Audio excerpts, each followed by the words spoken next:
This is the third lesson in numeration of the decimal system, and the material is these number cards. Typically they are wooden, but I have a small printed version here, and you can use small number cards or large ones. All right, so to start off, the number cards are laid out in order, and the teacher might ask the children just to identify one hierarchy at a time. So who knows how much this is? That's 400.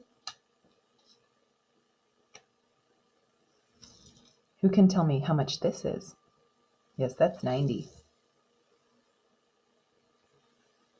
How much is this? Yes, that's 6,000. Now, if the children are good at that, it can be reversed, and you can ask them to find you a number. Who can show me 200? Yes, that's 200. Who can show me 7? Yes, that's 7. Who can show me 5,000? Yes, that's 5,000. Now, once the children are able to do that well, you can combine quantities by superimposing them on top of each other, like this.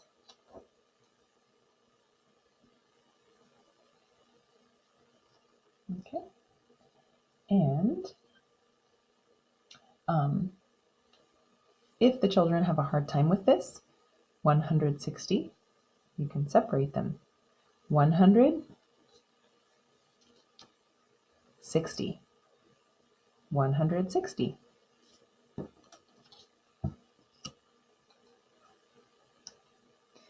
And of course, you can reverse that.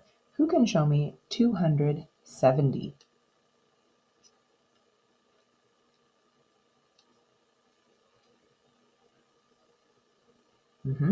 270.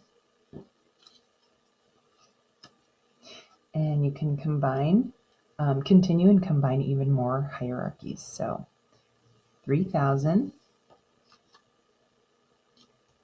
900,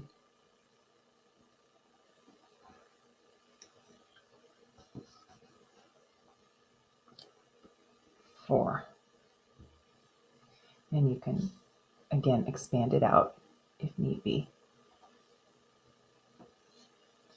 And these number cards can be laid out a little bit more spread out. I have them kind of crunched up here so they can all fit in the frame, but you can also put them in a pocket chart, which is nice because they can already be laid out in order. All right, and that is the numeration of the decimal system with number cards.